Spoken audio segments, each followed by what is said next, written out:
Hello one and all, Ryan here from Prof.Doc.Ever. I've been working on a lot of different kinds of videos lately, and recently decided, what's one more?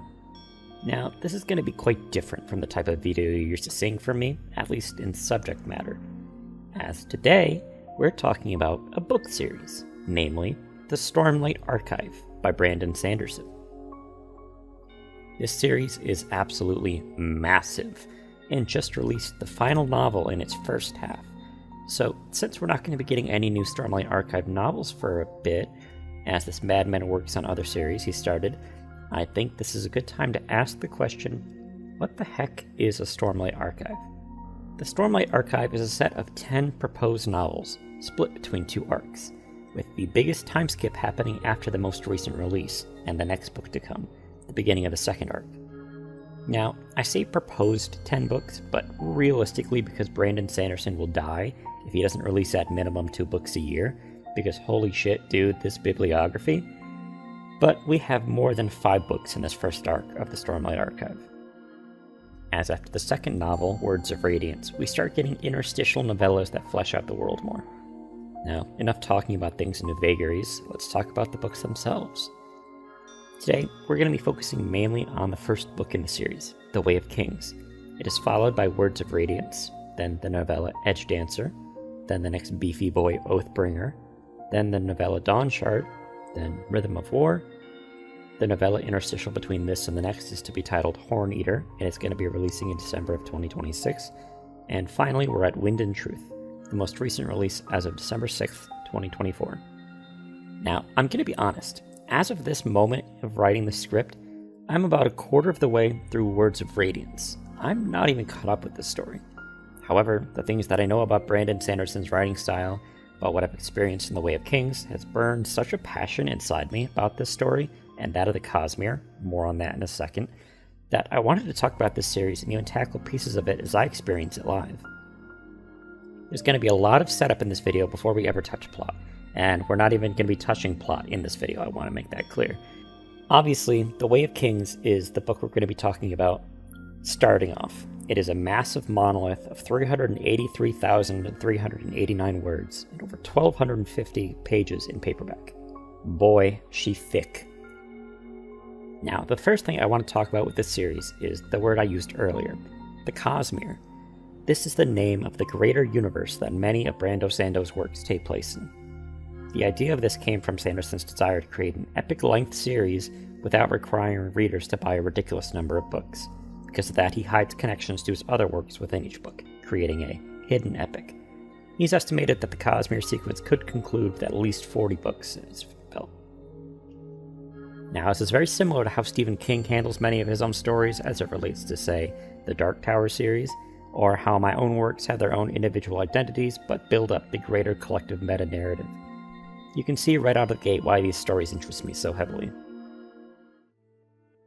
Now, I want to give a huge shout out to coppermind.net. This is a massive repository of practically anything Cosmere related. There are character biographies, story summaries, term definitions, all of it. You want a Brando Sando library? Coppermind is your best bet. And you can bet I've been using this resource in my writing and research, and even just as I've been going through the stories. Absolutely massive props to the fine folks for upkeeping this resource. There is a greater lore of the Cosmere, of which we'll be uncovering aspects of as we go along, but I don't want to front load this information as much of it as stuff I'll be learning about and experiencing for myself. But if this goes well, I'd love to talk about some of the other Cosmere books someday and flesh that out even more. We're going to be looking at The Way of Kings separate from any other story, as this will be our baseline, and then we'll go on, we'll be able to refer back to it and connect, so on and so forth.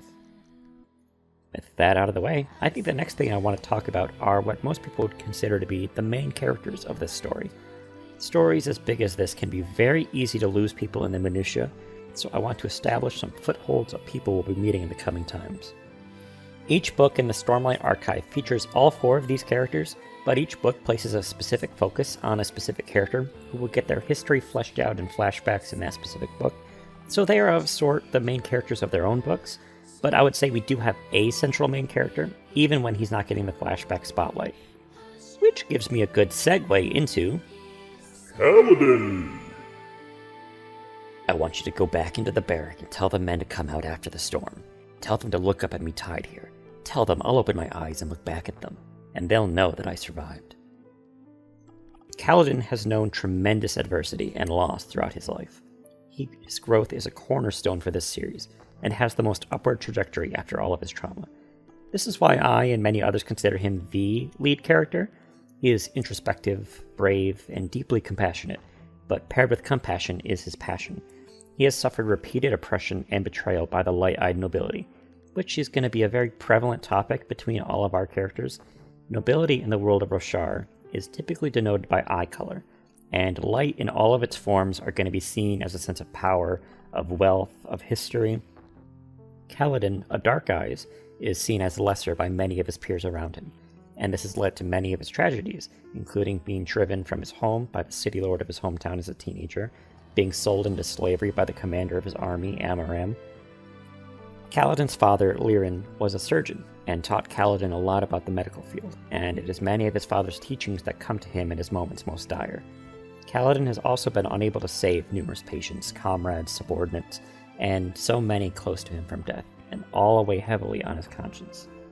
Despite these challenges, or perhaps because of them, Kaladin is driven to protect others, utilizing his skills as a surgeon and his time as a warrior to protect those who cannot protect themselves. At his side is a Spren, which is a sort of fairy/pixie-like existence, which is super simplifying it here, but they're fragments of different elements of the world around them, and tend to form bonds with humans and can act as guides or otherwise act as conduits for humans to use the magic of this world, known as surge binding. Now, a lot of words there. We'll be explaining more about that in due course. The main thing is that Kaladin has a little sprite friend named Sylphrena, or Syl for short, who sticks around to give him advice and help him work through his trauma. Next up is... Dalinar, Colin. And so, does the destination matter, or is it the path we take? I declare that no accomplishment has substance nearly as great as the road used to achieve it. We are not creatures of destinations. It is the journey that shapes us, our calloused feet, our backs strong from carrying the weight of our travels, our eyes open with a fresh delight of experiences lived. He is also known as the Blackthorn. He is an Alethi High Prince of the Colin Princedom. He has two sons, Adolin and Renarin, from Evie, his deceased wife. Each of his sons are extremely important characters as well, and we'll be talking about them in due course, just not now. In his youth, Dalinar was heavily addicted to the thrill, to the point of turning to other drugs like fire moss when it wasn't possible. The thrill is a very addictive sense of competitiveness that with its obsessions gave increased focus and the ability to ignore or shrug off pain or other moral concerns that could hamper victory. Think of it like an enhanced adrenaline rush that acts as a magical sieve, but can very easily be abused and has massive side effects. Back then, he cared little for other than killing, often ignoring strategy and tactics in favor of rushing into battle. While initially he sought equal combat, over time the thrill corrupted that desire, to the point where eventually Dalinar relished in the murder of common soldiers and found fighting others who wielded extremely powerful weapons called shard blades enjoyable. People who wielded shard blades are called shard bearers. They are soul-bound to the weapon they wield, and each individual shard blade has the capacity to slice rock, to sever souls, otherwise just absolutely become nigh unbeatable to anybody else but another shard bearer. We're going to be talking about the history of shard blades much more in detail later on, but Dalinar has them when our story begins, his trusty blade Oathbringer. Over time, Dalinar manages to temper that hot-headedness to become a keen strategist and logistician, although he retains his desire to be at the forefront of the fight to this day. Next up, Shallan Devar. Words are where most change begins. Shallan is an emerging scholar and hailing from a mid-level noble house in Jakaved. Shallan has a sheltered life on her father's estate until the age of 17, when she left to seek an apprenticeship under Princess Yasna Colin as a scholar. If that last name sounds familiar, it's because Yasna is the niece to Dalinar, who we just spoke about. So we already see potentials for paths to cross. Shallan's story is similar to Kaladin's, one of growth after immense tragedy. Despair paints her past, yet she struggles forward day after day with goals of bettering her life in mind, until she is swept into the events of the story, which will turn her aspirations even higher. Shallan is a creative, tending to recluse herself in her art, but she's also quick with her wit and well-read and researched. And last on our list right now is Szeth-son-son-Vallano. I knew a voice like yours once, Sword Nimi. A single one in my mind when I was young. I hope things go better this time. Hailing from the strange, isolationist nation of Shinovar, Szeth was named Truthless by his people after he claimed that dark creatures called Voidbringers were returning to Roshar. Voidbringers were mainly heralded as folklore and legend. However, he is not the only one that fears their return, as Yasna Kolin over in Shallan's point of view is specifically researching into the potential for reinvasion of Roshar by the Voidbringers. So, man may be onto something. Szeth was sold into slavery, carrying what is known as an honor blade and forced to do the will of any person who carries his oathstone. Honor blades are what shard blades wish they could be. Absolute power beyond any comprehension. History says that shard blades were created in an attempt to emulate the strength of honor blades. Again, more on them later. Oathstones are a bit more simple. In Shin culture, those who provide goods and services are to be revered, and those who take away, who kill, steal, etc., are poised to be the lowest of the low. They are to be traded and sold amongst houses like slaves, done so via an oathstone. These stones don't have magical qualities about them. Szeth, for example, follows the will of those who hold his oathstone simply as a matter of honor. He is bound unwaveringly to his honor, and loyal to the extent that he'll do anything asked by his master, including self-mutilation. However, as a Truthless, he's forbidden to take his own life or to give up his blade. When accomplished at assassination, he's not a willing killer, always facing inner turmoil when taking a life. And that is the basics of our 4 largest contributors to this plot. We'll be meeting many a character moving forward, and while there are other aspects I could introduce, such as talking about the magic system, I feel like it would probably be better if we talk about that more naturally as we get going with the plot itself. Now, before we dive into the plot, I do want to very quickly talk about structure. This book is big, and I'm going to try to make this as easy a listen to follow as I can. In total, there is a prologue, 5 parts, each with their own subset of chapters, and in between each part are interstitial interludes that typically feature secondary points of view to highlight and inform information we've just learned, or foreshadow information we will learn, and then we're finally followed with an epilogue. Obviously, we're going to be going chronologically through this story, but I'm going to try to keep each character's arc in each part as together as possible, then tackle the interludes as we move through the parts. Sound good? Okay, so I think we're ready to start the book proper, which we'll be doing so in the next part. I wanted a clean beginning, and I was really excited to begin to talk about this project, so this is just going to be a quick little introductory video. Next time, we'll be starting the prologue, where we'll be talking about none of the characters I just introduced, as we're starting off quite far off in the past with people known as the Heralds. Now, first, before we get into their stories, we have a prelude that takes place 4,500 years ago, when humanity was almost wiped out due to a cataclysmic war known as the Last Desolation. Mankind fought against dangerous beings known as Voidbringers.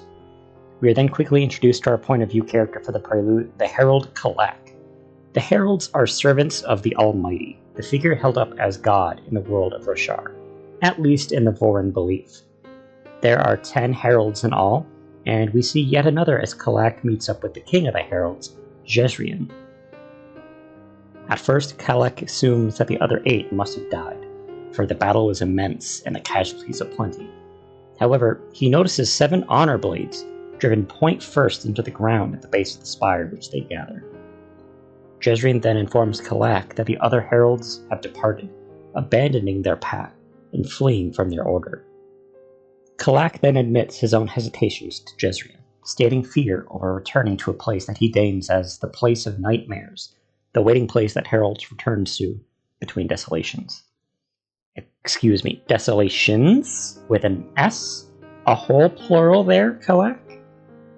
Yeah, so these large-scale cataclysmic wars seem to happen every now and then, with this one being deemed the last desolation in our present day. Jezrien then tells Kalak to relinquish his blade as well, stating, "It is time for the Oath Pact to end." One other thing that is mentioned is another herald, Telenel, has perished in the desolation, being the only one of the 10 to do so. This means he alone is left to uphold the Oath Pact, and be the sole sufferer of pain and torture in the world of nightmares. Kalak is understandably disgusted over this plan, though the horror is both at Jezreel for suggesting it and himself for following it. He and the rest of the heralds are so broken by the cycles of desolations that this time they're just gonna lie and tell the people that everything's gonna be okay. Yeah, no, that's totally fine. I'm sure they love that. Finally, both Jezreel and Kalak summon their blades and slam them into the ground along with the other 7. They depart in opposite directions along the barren landscape, vowing to go their own ways and to not seek one another or any of the other heralds.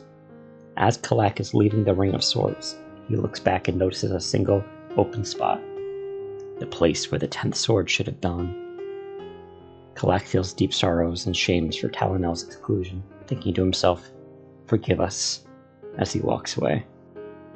Now, there was quite a few names there. I'm not going to give them individual bios because these characters are history as far as we're concerned, but obviously building to something greater. This is the meta-narrative of the entire Stormlight archive that is pointing towards.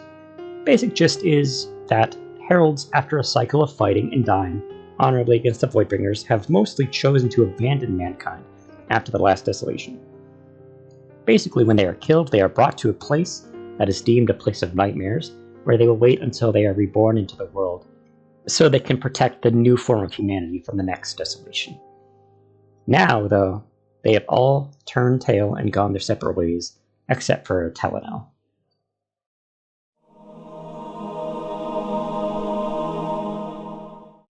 Now, 4,500 years in the future, we begin with the second beginning of the novel, the prologue. This is also where we'll get our epigraph segments. These are short little bursts of content that precede each chapter itself, and frequently is well worth your while to check out. I'm going to be going over these epigraphs in one fell swoop at the end of each part, as we'll be able to focus in on what the message is trying to tell us. Now, in our prologue, To Kill, we are introduced to Szeth.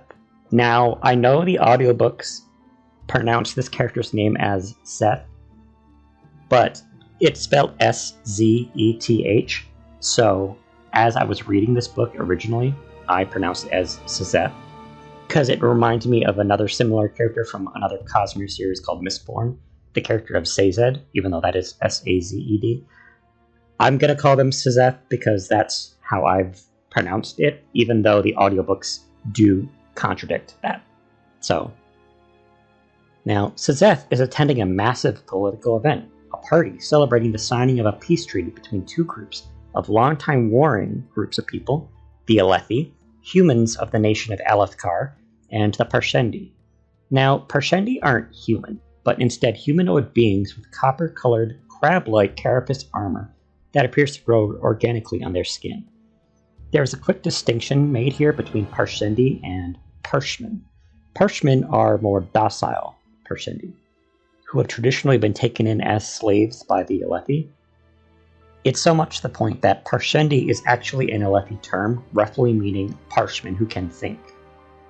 Szeth is attending this party due to a certain set of circumstances, which has recently blown up on TikTok.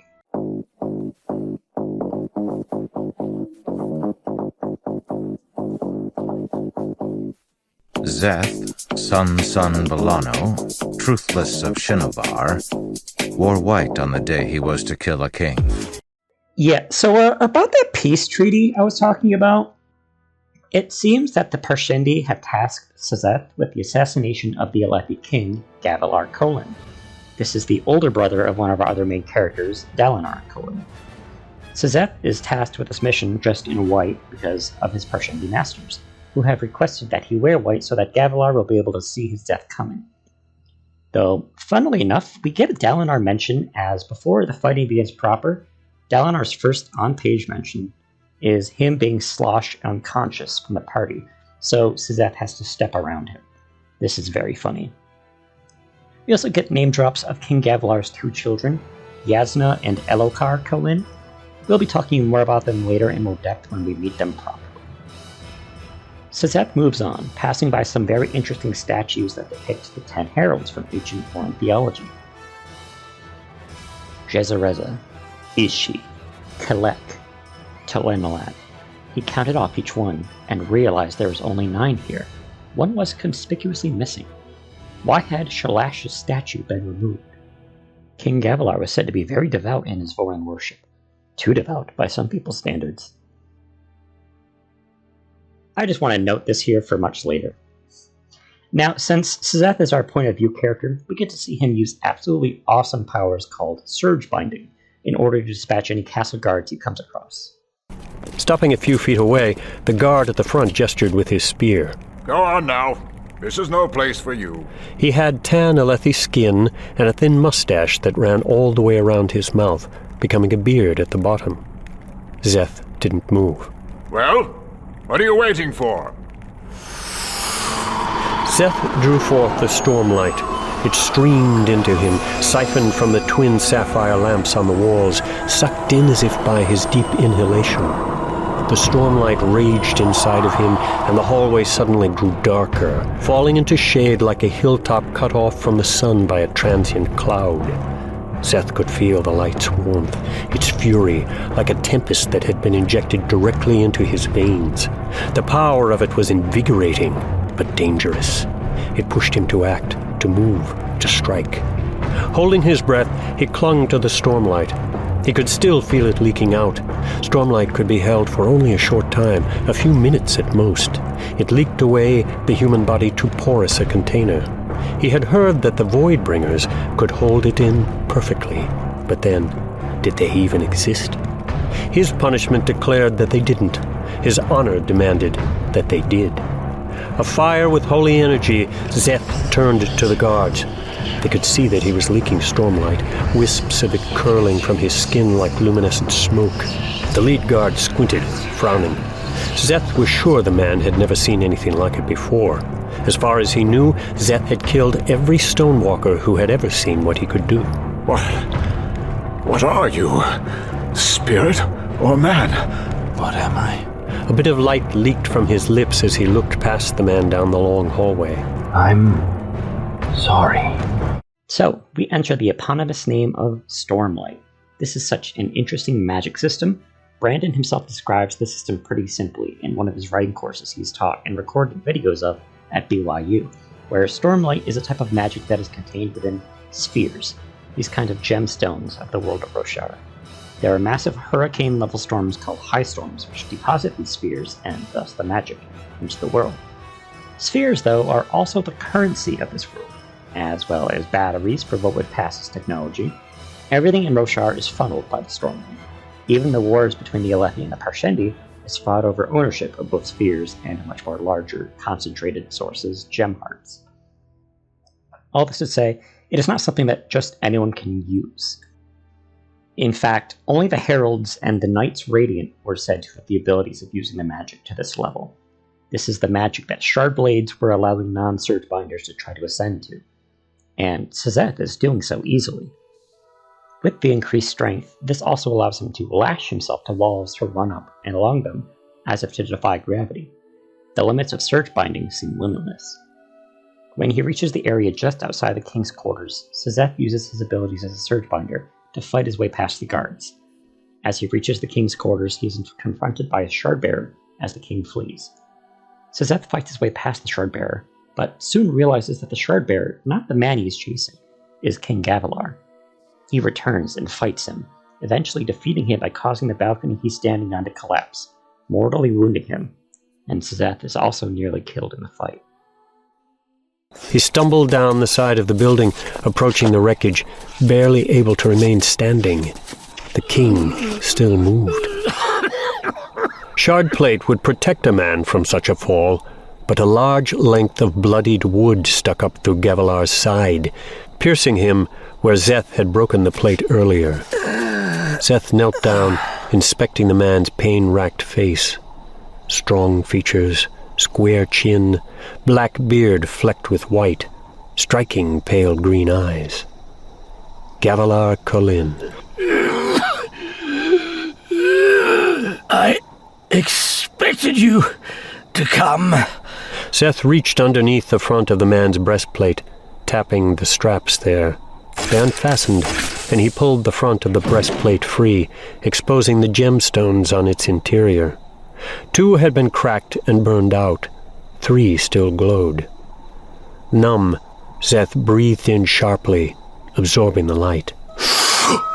The storm began to rage again. More light rose from the side of his face, repairing his damaged skin and bones.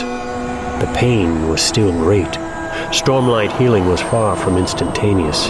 It would be hours before he recovered. You can tell Thydakar that he's too late. I don't know who that is. Szeth held his hand to the side, resummoning his shard blade. Then who? Restores? Sadius? I never thought... My masters are the Parshendi. The Parshendi? That makes no sense. Gavilar reached toward his chest, fumbling at a pocket. He pulled out a small, crystalline sphere tied to a chain. You must... take this. They must not get it. Tell my brother. He must find the most important words a man can say. Gavilar felt still. Szeth hesitated, then knelt down and took the sphere. It was odd, unlike any he'd seen before. Though it was completely dark, it seemed to glow somehow, with a light that was black. The Parshendi? That makes no sense. Nothing makes sense anymore. Szeth tucked the strange sphere away. It's all unraveling. I am sorry, King of the Alethi. I doubt that you care. Not anymore, at least. At least you won't have to watch the world ending with the rest of us. Beside the king's body, his shard blade materialized from mist, falling to the stones now that its master was dead. It was worth a fortune. Kingdoms had fallen as men vied to possess a single shard blade. Tell my brother. To Szeth's people, a dying request was sacred. He took the king's hand, dipping it in the man's own blood, then used it to scrawl on the wood. He must find the most important words a man can say. With that, Szeth escaped into the night. He left the king's shard blade. He had no use for it. The blade Szeth already carried was curse enough.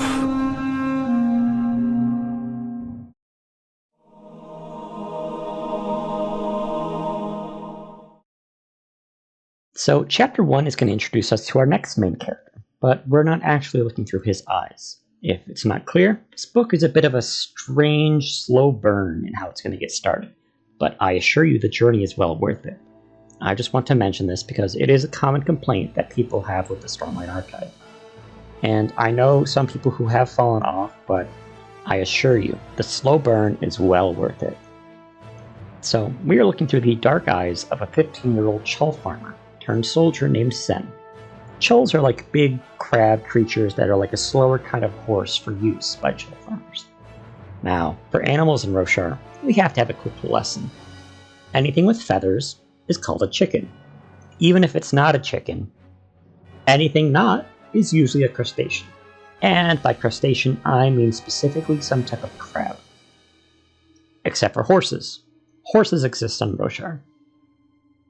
Now, also, something that I mentioned, eye color. Characters will be referred to often as light eyes or dark eyes. Light, as we've seen it, is a very important part of Rosharan culture, and this goes into our racism allegory.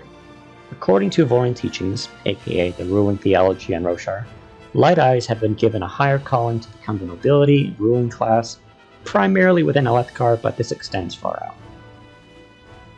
If we're following along, our sliding scale of tolerance goes from light eyes to dark eyes to Parshendi, then finally to Parchment at the very bottom. Basically, lots of light eyes love to rule over everyone else. They all have to suffer through some of the worst imaginable things because, you know, the Almighty made you that way. Anyway, so says why Sen, a Chull farmer, has picked up the spear in Bright Lord Meritus Amarim's army. Amarim is a light-eyed general for an Alethi princedom in Alethkar. He's a very noted and well-decorated general with numerous honors and virtues. Still, being in Amarim's army is not something that is comforting to Sen. as being a Dark Eye soldier in any Bright Lord's army is still very dangerous. And what's your name? Sen, sir. I'm Dalit. Dalit, I'm gonna die, aren't I? No, you're gonna be just fine. Keep your head on straight, stay with the squad. But I've barely had 3 months training. I can barely hold this spear. Oh, Stormfather, I'm dead. I can't. Son, you are going to be fine. How can you know? Because, lad, you're in Kaladin's Stormblessed squad. The other soldiers nearby nodded in agreement. Behind them, waves and waves of soldiers were lining up, thousands of them. Sen stood right at the front, with Kaladin's squad of about 30 other men. Why had Sen been moved to a new squad at the last moment? It had something to do with camp politics. Why is this squad at the very front, where casualties are bound to be the greatest? Small fearspren like globs of purplish goo began to climb up out of the ground and gather around his feet. In a moment of sheer panic, he nearly dropped his spear and scrambled away. Dalit's hand tightened on his shoulder. Looking up into Dalit's confident black eyes, Sen hesitated. Did you piss before we formed ranks? I didn't have time to... Go now. Here? If you don't, you'll end up with it running down your leg in battle, distracting you, maybe killing you. Do it. And so the group meet with Kaladin Stormblessed. He's 19 years old, but taller than Sen by a fair margin.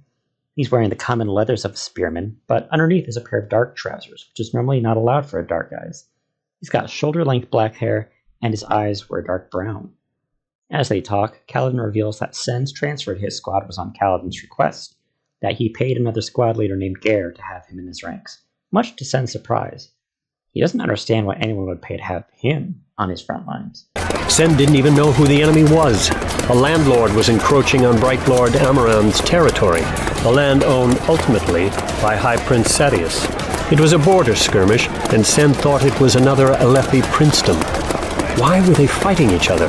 Perhaps the king would have to put a stop to it, but he was on the Shattered Plains, seeking vengeance for the murder of King Gavilar 5 years before. Sen froze, holding his spear in a sweaty hand. The enemy soldiers charged right for him. His instincts urged him to flee, yet he had seen so many men picked off one at a time. I have to stand. I have to face them. I can't run. I can't! He stabbed his spear at the lead soldier. The man casually knocked the weapon aside with his shield, then drove his short spear into Sen's thigh.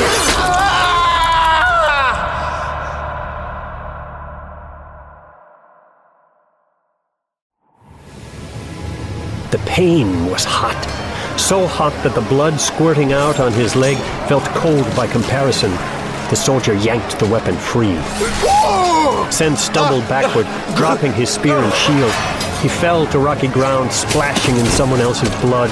His foe raised his spear high, a looming silhouette against a stark blue sky, ready to ram it into Sen's heart. And then he was there.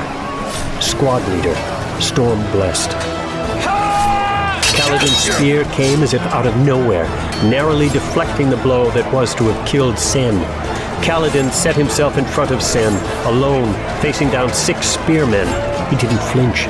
He charged. It happened so quickly. Kaladin swept the feet from beneath the man who had stabbed Sen. Even as that man fell, Kaladin reached up and flipped a knife from one of the sheaths tied about his spear. His hand snapped, knife flashing, and hitting the thigh of a second foe. A third man froze, looking at his fallen allies. Kaladin shoved past the wounded enemy and slammed his spear into the gut of the third man. A fourth man fell with a knife to the eye. When did Kaladin grab that knife? He spun between the last two, his spear a blur, wielding it like a quarterstaff. For a moment, Sen thought he could see something surrounding the squad leader, a warping of the air, like the wind itself become visible. I've lost a lot of blood. It's flowing so quickly.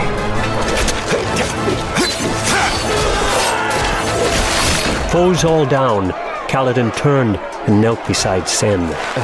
The squad leader set aside his spear and whipped a white strip of cloth from his pocket, then efficiently wrapped it tight around Sen's leg.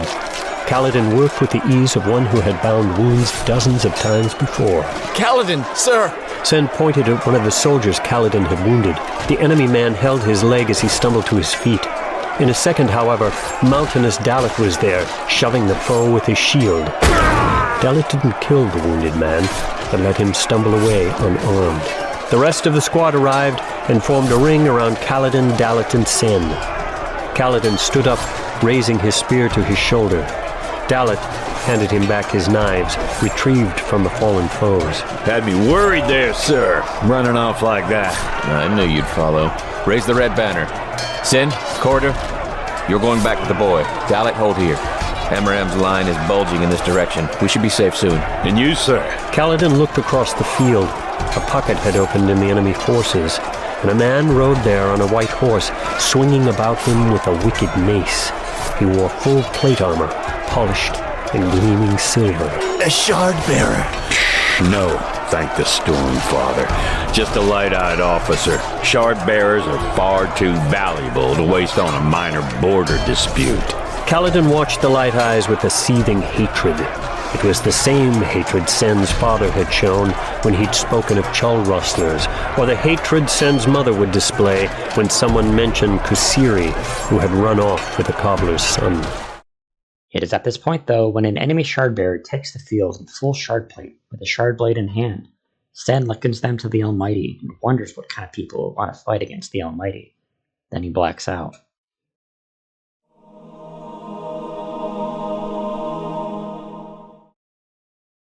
Eight months later, Kaladin is now a slave, waiting to be sold and struggling to not fall into the depths of his despair.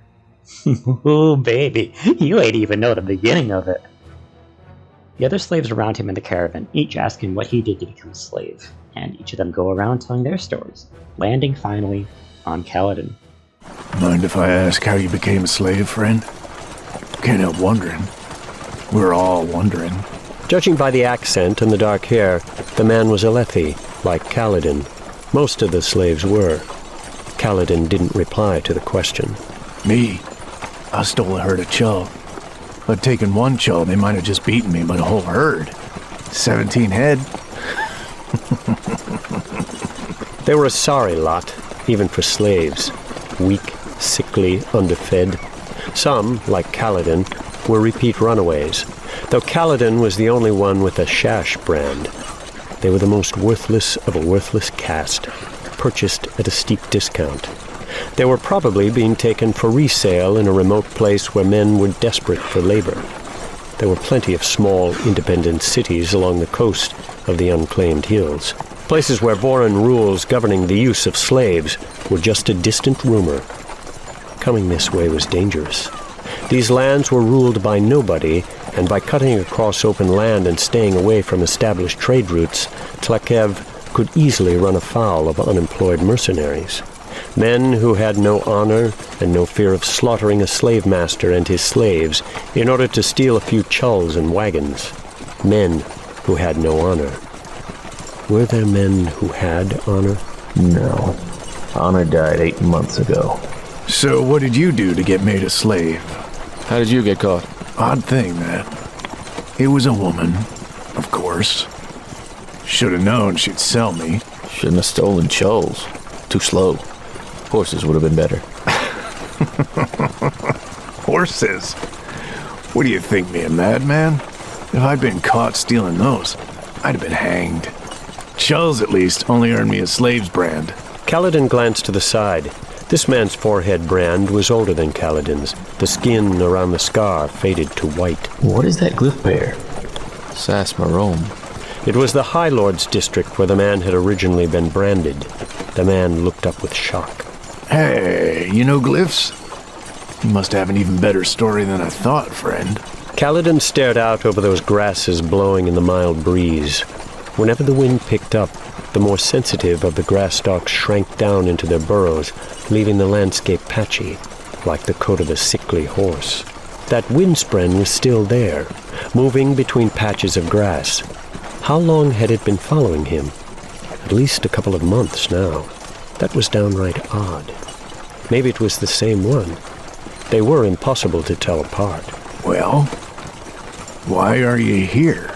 There are many reasons why I'm here. Failures, crimes, betrayals. Probably the same for most every one of us. Persistent coughing, accompanied by an excess of phlegm and fevered mumbling at night. Sounds like the grindings. Well, perhaps I should ask a different question. Be more specific. That's what my mother always said. Say what you mean and ask for what you want. What's the story of you getting that first brand of yours? I killed a Light Eyes. I'm surprised they let you live. Killing the Light Eyes isn't why I was made a slave. It's the one I didn't kill that's the problem. How's that? Kaladin shook his head, then stopped answering the talkative man's questions. The man eventually wandered to the front of the wagon's cage and sat down, staring at his bare feet. As he returns to his thoughts, Kaladin admires a leaf of blackbane, a poisonous plant that he thinks of possibly using to poison his captor and slave trader Tivlakiv. Here, two things of note happen. First involves another explanation from me, in the fact that Kaladin comes into contact with a wind spren. Now, spren are interesting. They are fragments of creation that have gained individual sentience through the influence of consciousness on Roshar. They come in many types and elements, even emotions. It is similar to the Japanese Shintoism, where spirits reside in all manner of the world, even typically inanimate or non-sentient things. Typically, in the Stormlight archive, you will see a character's emotions draw forth spren as a sort of physical representation of very strong emotion, but here in this case we have a wind spren who has met with Kaladin, and she questions him on what the blackbane is. The spren takes the form of a slender young woman who is only about a hand's height tall. Kaladin notes that she seems to not know what a blackbane is, but knows what his name is. She asks him why he chooses to not fight any longer, and he replies simply for the fact that he's failed. It is at this time too when Tivlakiv notices that the other slaves has a wretched cough. Kaladin tells Tivlakiv that the slave will be able to survive the coughs if he's just given some water. Tivlakiv takes the slave out from the rest of them, and Kaladin is horrified to hear that Tivlakiv has his mercenary Bluth murder the slave instead. Kaladin angrily crushes the blackbane against the bars of his wagon over not being able to save the other slave, losing most of it.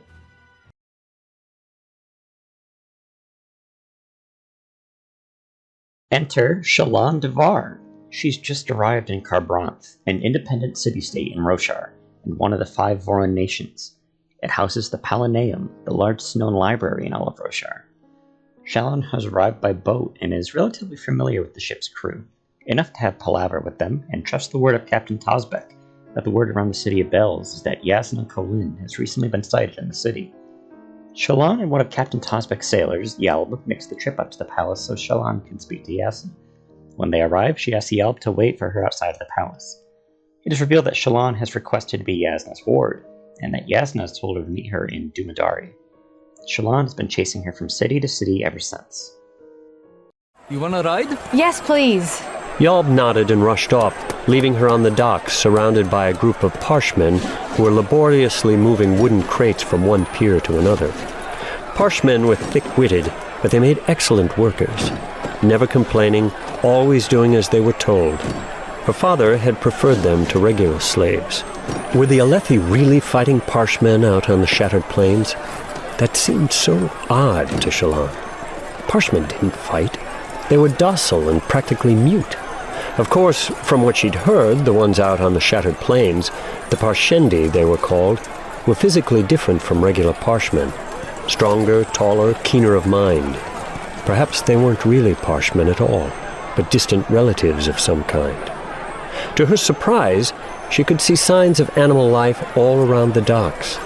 A few sky eels undulated through the air, searching for rats or fish. Tiny crabs hid between cracks in the dock's boards, and a cluster of haspers clung to the dock's thick logs.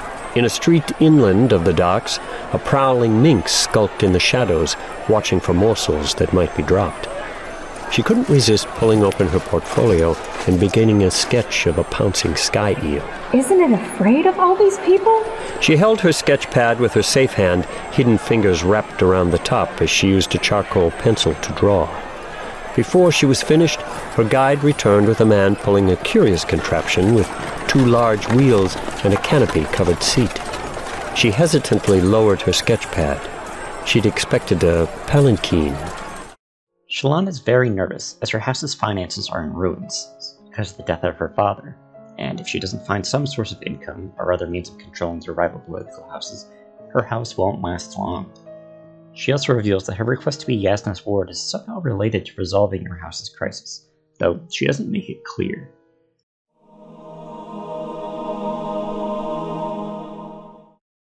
Kaladin is sitting in the slave wagon, waiting for the caravan to stop for lunch, and noting that it's well after the time that the caravan usually stops. After a few minutes, he realizes it's because Tvlakv is lost.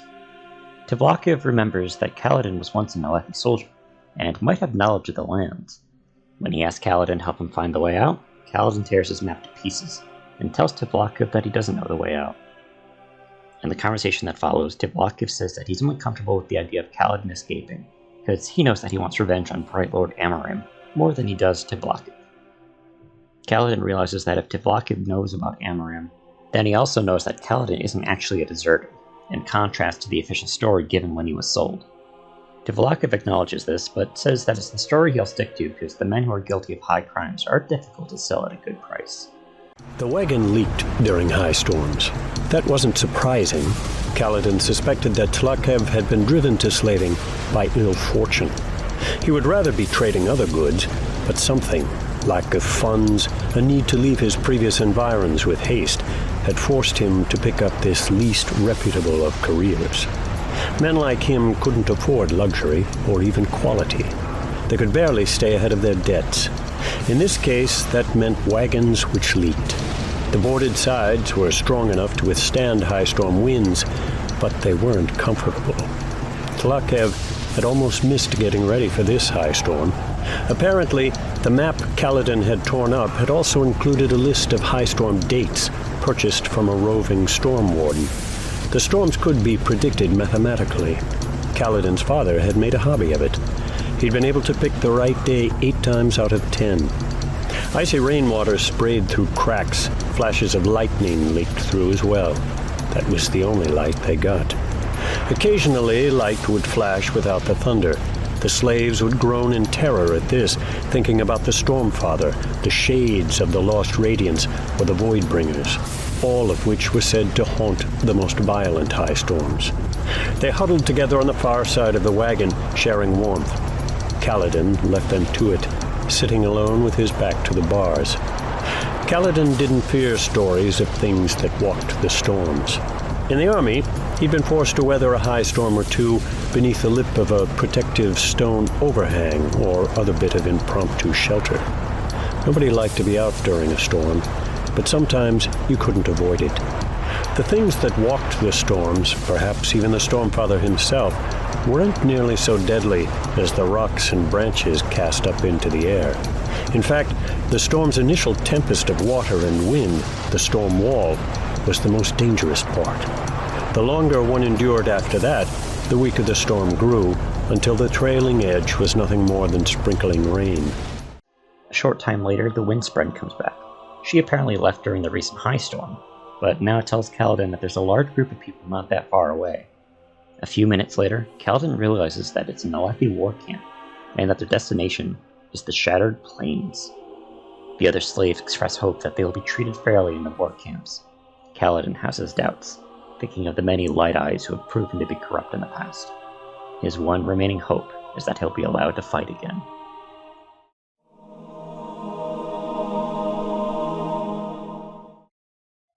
As Shallan meets Yasna Kholin for the first time, she admires her as the ideal beauty. Tall, Alethi tan skin, long dark hair. She's talking to a man that Shallan later identifies as King Taravangian Kharbranth. Shallan was impressed with the symmetry of the design and the beauty of the pattern of crystals hanging at the sides of the chandelier. As Yasna grew near, Shallan could hear some of what she was saying. That this action might prompt an unfavorable reaction from the devotaries. She was speaking in Alethi. It was very near to Shallan's native Vaden, and she'd been taught to speak it well during her childhood. Yes, brightness. The robed man was elderly, with a wispy white beard, and had pale gray eyes. His open, kindly face seemed very concerned, and he wore a squat, cylindrical hat that matched the orange and white of his robes. Rich robes. Was this some kind of royal steward, perhaps? No. Those gemstones on his fingers, the way he carried himself, the way other light-eyed attendants deferred to him. Stormfather, this has to be the king himself. Not Yasna's brother Elhokar, but the king of Kharbranth, Taravangian. Shallan hastily performed an appropriate curtsy, which Yasna noted. The Ardents have much sway here, Your Majesty. Oh, as do I. You needn't worry about me. Very well, your terms are agreeable. Lead me to the location and I shall see what can be done. If you will excuse me as we walk, however, I have someone to attend to. Yasna made a curt motion toward Shallan, waving her to join them. Of course, Brightness. The king seemed to defer to Yasna. Kharbranth was a very small kingdom, just a single city, while Alethkar was one of the world's most powerful. An Alethi princess might well outrank a Kharbrantian king in real terms, however protocol would have it. Shallan hurried to catch up to Yasna, who walked a little behind the king as he began to speak to his attendants. Brightness, I am Shallan Duvar, whom you asked to meet with you. I deeply regret not being able to get to you in Dumadari. The fault was not yours. I didn't expect that you would make it in time. I wasn't certain where I would be going after Dumadari when I sent you that note, however. Yasna wasn't angry. That was a good sign. Shallan felt some of her anxiety recede. I'm impressed by your tenacity, child. I honestly didn't expect you to follow me this far. After Kharbranth, I was going to forego leaving you notes, as I'd presumed that you'd have given up. Most do so after the first few stops. Most? Then it was a test of some sort, and Shallan had passed? Yes, indeed. Perhaps I will actually allow you to petition for a place as my ward. Shallan almost stumbled in shock. Petition her? Wasn't that what she had already done? Brightness, I thought that... Oh, well, your letter... I gave you leave to meet me, Miss Duvar. I did not promise to take you on. The training and care of a ward is a distraction for which I have little tolerance or time at the present. But you have travelled far. I will entertain your request, though understand that my requirements are strict. Shallan covered a grimace. No tantrum. That's a good sign. Tantrum, Brightness? From a light-eyed woman? You'd be surprised. But attitude alone will not earn your place. Tell me, how extensive is your education? Extensive in some areas. Extensively lacking in others. Very well. Yasna rejects Shallan as her ward because of her lack of education in history and philosophy. Shallan is frustrated, but decides to persevere. It is then that Shallan reveals that she wishes to become Yasna's ward not out of scholarly pursuit, but in order to steal her soulcaster to help her family's finances recover.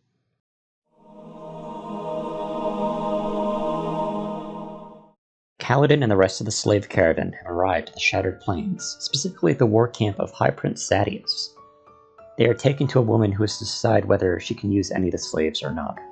When Kaladin tries to convince her to let him fight, Tivlakiv tells her that Kaladin is a deserter, dashing his hopes. The woman decides that Kaladin and his companions are to be made members of the bridge crews. Kaladin and his new immediate superior, Gaz, take an instant dislike to one another, and as a result, Kaladin is placed in one of the worst locations on the bridge when they are called on a bridge run, without benefit of shoes or vests for protection. After several hours of agony carrying the bridge, they arrive at the chasm, where the enemy Parshendi are waiting on the other side. Arrows zipped past Kaladin, killing the other two men in the front line with him. Several other arrows smacked into the wood around him, one slicing open the skin of his cheek. Never before had he felt so powerless in battle. He'd charged enemy fortifications, he'd run beneath waves of arrows, but he'd always felt a measure of control. He'd had his spear, he'd had his shield, he could fight back. Not this time. The bridge crews were like hogs running to the slaughter. A third volley flew, and another of the 20 bridge crews fell. Waves of arrows came from the Alethi side as well, falling and striking the Parshendi. Kaladin's bridge was almost to the chasm. He could see the black eyes of the Parshendi on the other side, could make out the features of their lean marbled faces. All around him, bridgemen were falling, arrows cutting them out from underneath their bridges. Another bridge went down. Whip him down, you fool! The bridge crew lurched to a stop as the Parshendi launched another volley. The Parshendi firing was interrupted by a return volley from the Alethi army. Though he was shocked senseless, Kaladin's reflexes knew what to do. Drop the bridge, get into position to push. This exposed the bridgemen, who had been safe in the back ranks. The Parshendi archers obviously knew this was coming. They prepared and launched one final volley. Arrows struck the bridge in a wave, dropping a half-dozen men, spraying blood across the dark wood. Fiercepren, wiggly and violet, sprang up through the wood and wriggled in the air. The bridge lurched, growing much harder to push as they suddenly lost those men. Kaladin stumbled, hands slipping. He fell to his knees and pitched out, leaning over the chasm. He barely managed to catch himself. He teetered, one hand dangling above the void, the other gripping the edge. His overextended mind wavered with vertigo as he stared down that sheer cliff, down into the darkness. The height was beautiful. He'd always loved climbing high rock formations with Tien. By reflex, he shoved himself back onto the plateau, scrambling backward. A group of foot soldiers, protected by shields, had taken up positions pushing the bridge. The army's archers exchanged arrows with the Parshendi as the soldiers pushed the bridge into place and heavy cavalry thundered across, smashing into the Parshendi. 4 bridges had fallen, but 16 had been placed in a row, allowing for an effective charge. Kaladin tried to move, tried to crawl away from the bridge. But he just collapsed where he was, his body refusing to obey. He couldn't even roll over onto his stomach. I should go. See if that leathery-faced man is still alive. Find his wounds. Save. But he couldn't. He couldn't move. Couldn't think. To his shame, he just let himself close his eyes and gave himself over to unconsciousness.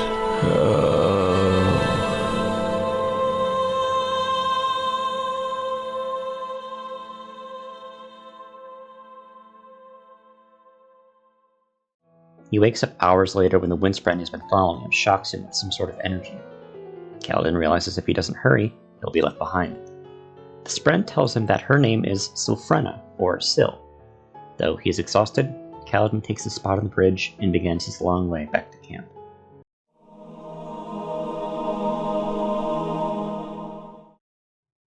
Shallan is en route to the Palanaeum, hoping to convince Yasna that she is worthy to be her ward. She believes it's critical that she find a way to do so, as without her father, her family can no longer soulcast its way into wealth, or manipulate others into doing what they want. She's allowed to wait for Yasna in her reading alcove, though she is denied access to the Palanaeum itself. While she waits, she sketches several memories from the past few hours, then writes a letter to Yasna containing arguments for her reconsideration. She's interrupted by an Ardent introducing himself as Capsule. He waits for Yasna and Shallan and praises her sketches highly. Capsule tells Shallan he is trying to convert Yasna, an avowed atheist, to Vorinism. He leaves, asking her to let Yasna know he had come by to speak with her. She agrees and begins to lacquer her drawings. It was so much easier to think while drawing. Before too long, she had copied her memory onto the page. She held up the sheet satisfied, relaxed, her mind clear. The memorized image of Kharbranth was gone from her head. She'd released it into her sketch. There was a sense of relaxation to that, too, as if her mind was put under tension holding memories until they could be used. She did Yob next, standing shirtless in his vest and gesturing to the short porter who had pulled her up to the conclave. She smiled as she worked, remembering Yob's affable voice. He'd likely returned to the Wind's Pleasure by now. Has it been 2 hours? Probably. She was always more excited by drawing animals and people than she was by drawing things. There was something energizing about putting a living creature onto the page. A city was lines and boxes, but a person was circles and curves. Could she get that smirk on Yob's face right? Could she show his lazy contentedness, the way he would flirt with a woman far above his station? And the porter, with his thin fingers and sandaled feet, his long coat and baggy pants, his strange language, his keen eyes, his plan to increase his tip by offering not just a ride, but a tour.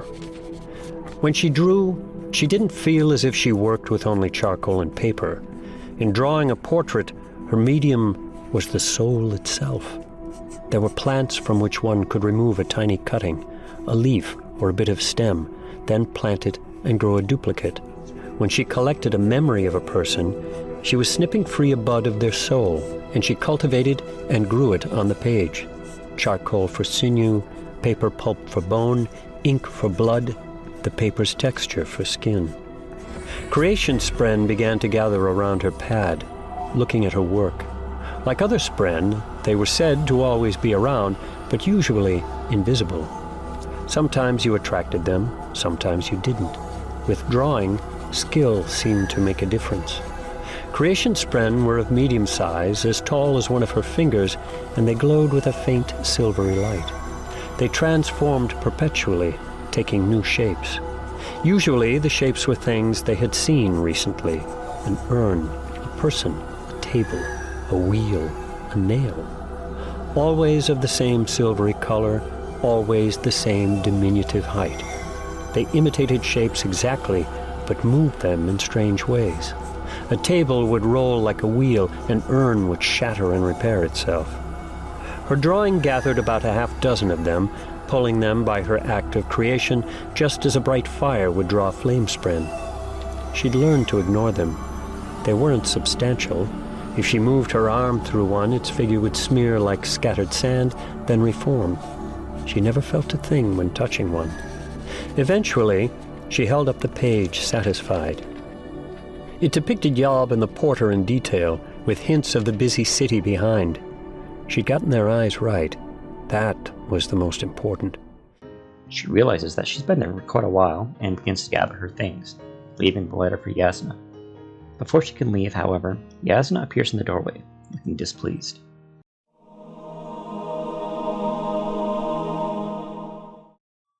Yasna scolds Shallan, telling her that she'd already made her decision. Shallan is embarrassed she disturbs Yasna again and leaves. After only a few moments, though, Yasna calls her back and apologizes to her and gives her Shallan's money pouch that she'd left behind. Shallan tried to judge Yasna's mood, but the older woman's emotions were impossible to read.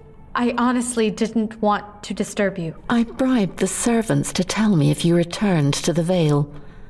I didn't want to be interrupted again.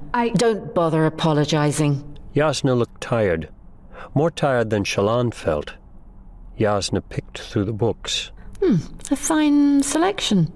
You chose well. It wasn't really much of a choice. It was just about all the merchant had. You intended to study their contents quickly, I assume. Try to impress me one last time before I left Kharbranth. Shallan hesitated, then nodded. A clever ploy. I should have put a time restriction on your reapplication. You are very determined. That is good. And I know why you wish so desperately to be my ward. She knows? Your house has many enemies, and your father is reclusive. It will be difficult for you to marry well without a tactically sound alliance. Shallan relaxed, though she tried to keep it from showing. Let me see your satchel. Brightness? You recall what I said about repeating myself? Reluctantly, Shallan handed it over. Yasna carefully removed its contents, neatly lining up the brushes, pencils, pens, jar of lacquer, ink, and solvent. She placed the stacks of paper, the notebooks, and the finished pictures in a line. Then she got out Shallan's money pouches, noting their emptiness. She glanced at the goblet lamp, counting its contents. She raised an eyebrow. Next, she began to look through Shallan's pictures. First, the loose-leaf ones, where she lingered on Shallan's picture of Yasna herself. Shallan watched the woman's face. Was she pleased? Surprised? Displeased at how much time Shallan spent sketching sailors and serving women? Finally, Yasna moved on to the sketchbook filled with drawings of plants and animals Shallan had observed during her trip. Yasna spent the longest on this, reading through each notation. Why have you made these sketches? Why, Brightness? Well, because I wanted to. Yasna nodded slowly. Then she rose. I have rooms in the conclave granted to me by the king. Gather your things and go there. You look exhausted. Brightness? At first meeting, I took you for a rural opportunist. seeking only to ride my name to greater wealth. You've changed your mind? No. There is undoubtedly some of that in you. But we are each many different people, and you can tell much about a person by what they carry with them. If that notebook is any indication, you pursue scholarship in your free time for its own sake. That is encouraging. It is perhaps the best argument you can make on your own behalf. If I cannot be rid of you, then I might as well make use of you. Go and sleep. Tomorrow we will begin early, and you will divide your time between your education and helping me with my studies. With that, Jasnah withdrew. Shallan sat, bemused, blinking tired eyes. She got out a sheet of paper and wrote a quick prayer of thanks, which she'd burn later. Shallan leaves the conclave and meets up with Yalb, who had been gambling with some guards. Yalb insists that she is talented enough to be accepted if she would just be more persistent. So she decides to buy a bunch of books on history and philosophy and start studying right away, planning to impress Jasnah with her rapid learning just before Jasnah leaves Kharbrandt. Before long, though, she's interrupted by Jasnah, who has paid the servants to tell her if Shallan had returned to Palanaeum. Jasnah asks to see Shallan's sketches with notes on biology, and asks why she made them, to which Shallan replies that because she wanted to. It's ultimately the fact that Shallan pursues scholarship in her free time along with her persistence that convinced Jasnah to finally accept her as her ward. Shallan reflects that now she's completed the first phase of her plan, but now needs to discover how to accomplish the rest of it without being caught.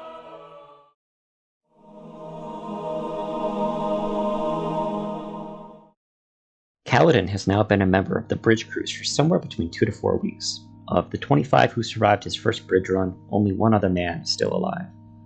A few new arrivals are brought in, and Kaladin sees a boy who reminds him of his younger brother, Tien. In general, Kaladin is handling the transition to life as a bridge crew member poorly, snapping at Syl, becoming despondent. The perimeter was secure. Partially, this was to keep out soldiers from the other camps. There was always rivalry where armies met, but mostly it was so bridgemen and slaves could not flee. Why? Why does this all have to be so horrible? None of it makes sense. Why not let a few bridgemen run out in front of the bridges with shields to block arrows? He'd asked and had been told that would slow them down too much. He'd asked again and had been told he'd be strung up if he didn't shut his mouth. The Light Eyes acted as if this entire mess was some kind of grand game. If it was, the rules were hidden from bridgemen, just as pieces on a board had no inkling what the player's strategy might be. Kaladin? Kaladin? You haven't spoken in days. He kept staring, slumped. There was a way out. Bridgemen could visit the chasm nearest the camp. There were rules forbidding it, but the sentries ignored them. It was seen as the one mercy that could be given to the bridgemen. Bridgemen who took that path never returned. Kaladin? My father used to say that there are two kinds of people in the world. He said there are those who take lives, and there are those who save lives. Syl frowned, cocking her head. This kind of conversation confused her. She wasn't good with abstractions. I used to think he was wrong. I thought there was a third group, people who killed in order to save. I was a fool. There is a third group, a big one, but it isn't what I thought. What group? The people who exist to be saved, or to be killed. The group in the middle. The ones who can't do anything but die or be protected. The victims. That's all I am. He looked up across the wet lumberyard. The carpenters had retreated, throwing tarps over untreated wood and bearing away tools that could rust. The bridgeman barracks ran around the west and north sides of the yard. Bridge 4's was set off a little from the others, as if bad luck were a disease that could be caught. Contagious by proximity, as Kaladin's father would say. We exist to be killed, if we're not dead already.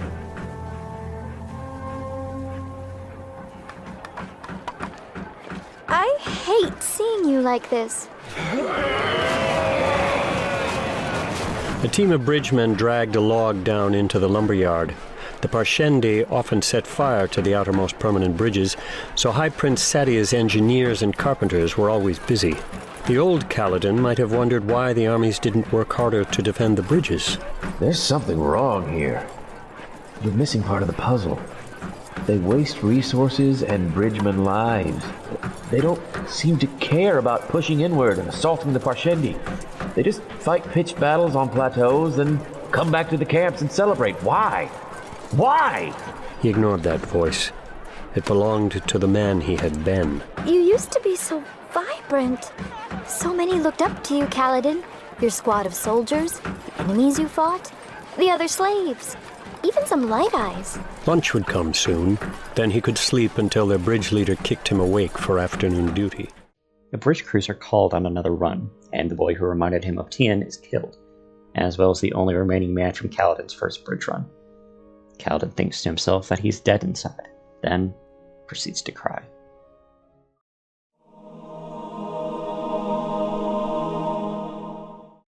Nine years ago, Cal helps his father, Lirin, treat a young woman, Sani.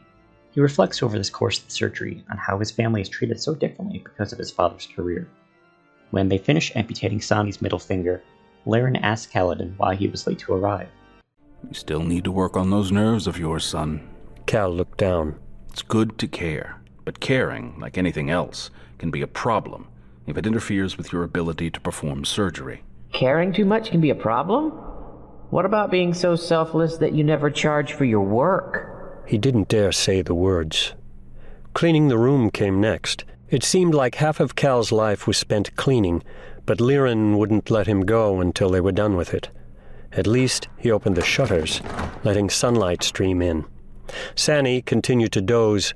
The winter wart would keep her unconscious for hours yet. So, where were you? With Jam? Jam is 2 years your senior.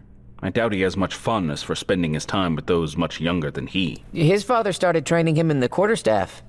Tien and I went to see what he's learned. His father just continued, wiping down each of his surgeon's knives with alcohol, then oil as the old traditions dictated.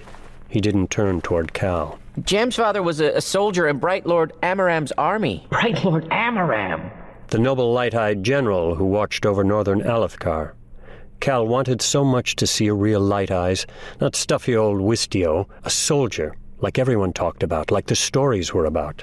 I know about Jam's father. I've had to operate on that lame leg of his 3 times now.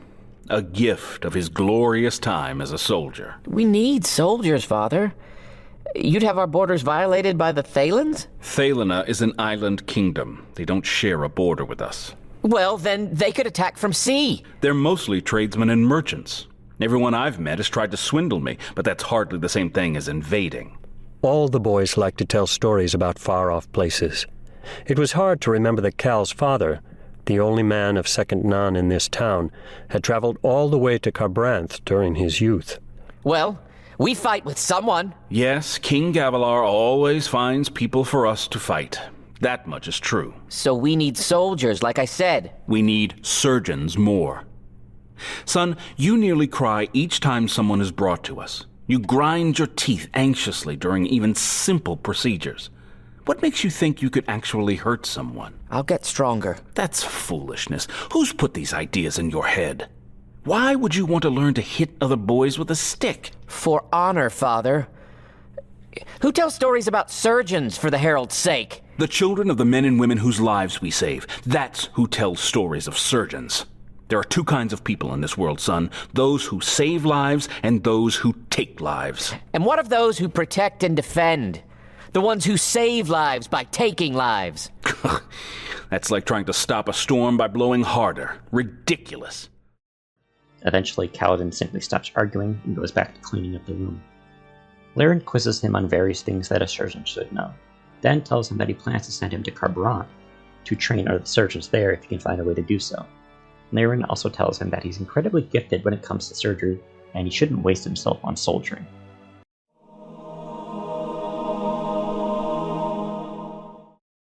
Kaladin is outside just after a high storm, going to the Honor Chasm to commit suicide. Gaz stops him, accusing him of trying to steal spheres left out in the high storm from others, but Kaladin simply ignores him and goes. Most men spent their entire lives wondering about the future. Well, his future was empty now. So he turned backward, thinking about his father, about Tien, about decisions. Once, his life had seemed simple. That was before he'd lost his brother, before he'd been betrayed in Amaran's army. Would Kaladin go back to those innocent days if he could? Would he prefer to pretend everything was simple? No. He'd had no easy fall like those drops. He'd earned his scars. He'd bounced off walls, bashed his face and hands. He'd killed innocent men by accident. He'd walked beside those with hearts like blackened coals, adoring them. He'd scrambled and climbed and fallen and stumbled. And now here I am, at the end of it all. He understood so much more, but somehow felt no wiser. He climbed to his feet on the lip of that chasm and could feel his father's disappointment looming over him, like the thunderheads above. He put one foot out over the void.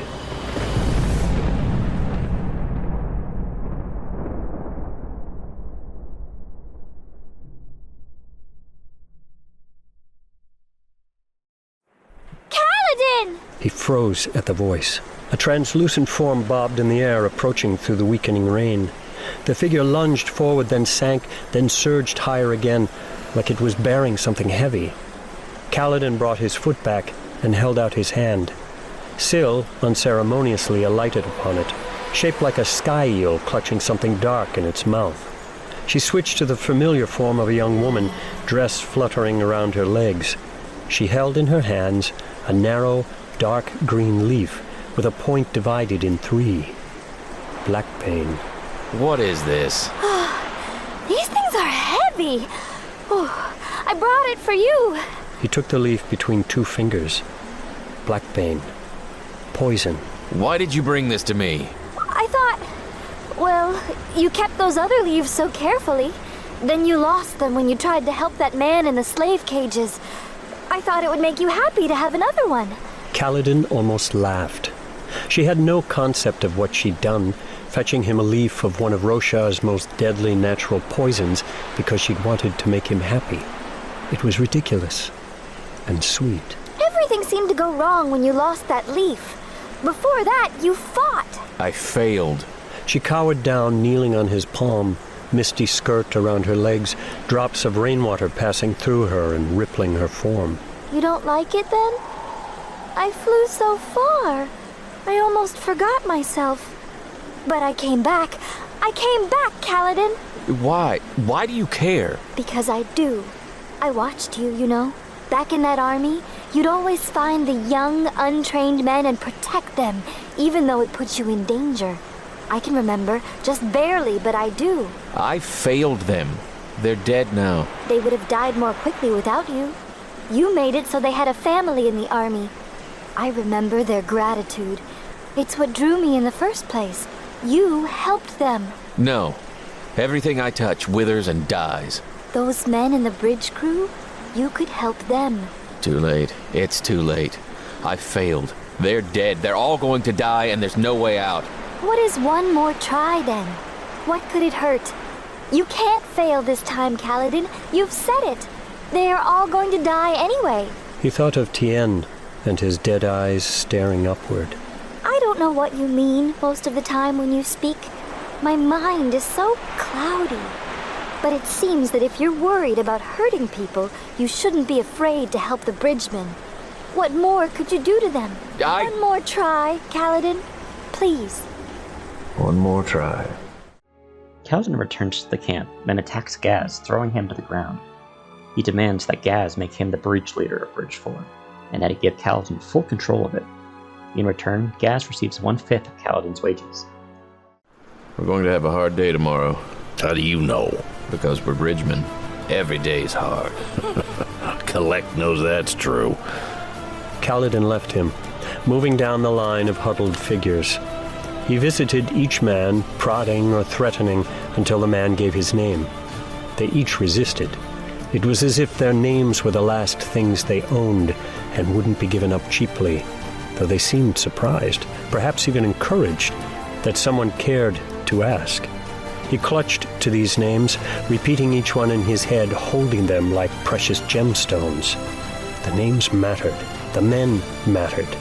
Perhaps Kaladin would die in the next bridge run, or perhaps he would break under the strain and give Amaram one final victory. But as he settled down on the ground to plan, he felt that tiny warmth burning steadily within him. It was the warmth of decisions made and purpose seized. It was responsibility. Syl alighted on his leg as he sat, whispering the names of the men to himself. She looked encouraged, bright, happy. He didn't feel any of that. He felt grim, tired, and wet. But he wrapped himself in the responsibility he had taken, the responsibility for these men. He held to it like a climber clung to his last handhold as he dangled from a cliffside. He would find a way to protect them.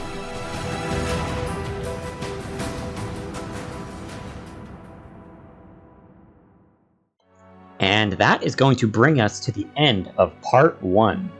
Next time, we're going to be tackling the interludes and beginning part 2, where we will meet 2 new point-of-view characters, being Dalinar Kholin and his son, Adolin Kholin. If you like this video, please check out my other content and subscribe, as you'll be able to be notified of when I'm making new stuff.